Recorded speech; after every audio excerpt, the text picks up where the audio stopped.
तो दोस्तों DCX system ने अपने क्वार्टर फोर के नंबर को डिस्क्लोज कर दिया है। तो चलिए देखते हैं क्या है क्वार्टर फोर के नंबर्स के अंदर, क्योंकि नंबर्स देखने में तो मिक्स टाइप के लग रहे हैं। कैसे क्या है चलिए देख लेते हैं। डाटा बेसिकली मिलियंस में दिया हुआ है, मैं आपको क्रोस में कन्वर्ट करके समझाता हूँ।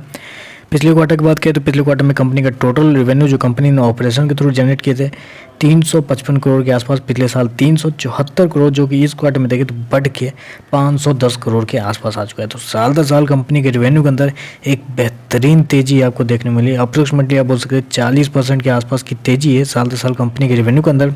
वहीं अगर क्वार्टर जाते हैं तो क्वार्टर भी कंपनी के रेवेन्यू के अंदर अप्रोक्सीमेटली बोल सकते हैं 40 से 45% के आसपास की तेजी है। तो कंपनी का रेवेन्यू क्वार्टर साल दर साल एक बड़ी मैसिव अमाउंट में बढ़ता हुआ देखने को मिल रहा है। चलिए कंपनी के खर्चे क्या है वो देख लेते हैं। पिछले क्वार्टर में 342 करोड़ खर्च किए थे, पिछले साल 343 करोड़। अभी देखें तो कंपनी के खर्चे 470 करोड़ के आसपास है।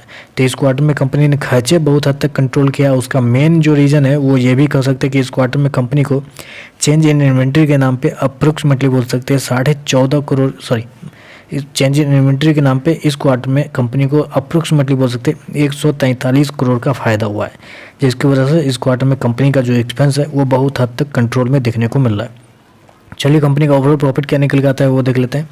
पिछले क्वार्टर की बात करें तो पिछले क्वार्टर में कंपनी का नेट प्रॉफिट अप्रोक्सीमेटली 17 करोड़ के आसपास था। पिछले साल 32 करोड़ का प्रॉफिट। अभी देखें तो कंपनी का प्रॉफिट 41 करोड़ के आसपास है।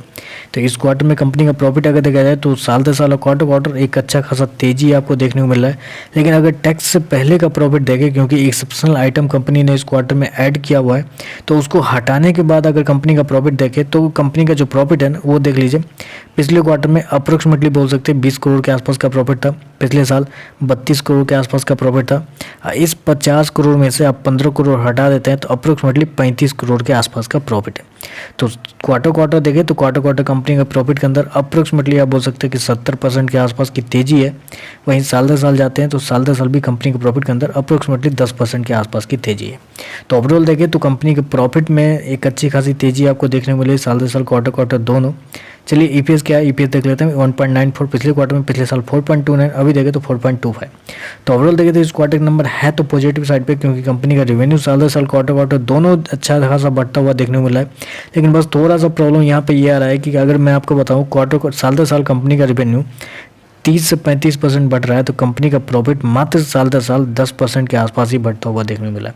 लेकिन ओवरऑल पॉजिटिव नंबर ये है, हो सकता है एक अच्छी खासी तेजी आपको देखने को मिल सकती है शेयर के अंदर। तो बस आज के लिए बस इतना ही। वीडियो पसंद आए तो लाइक कीजिएगा, साथ में साथ चैनल को सब्सक्राइब जरूर कीजिएगा। धन्यवाद।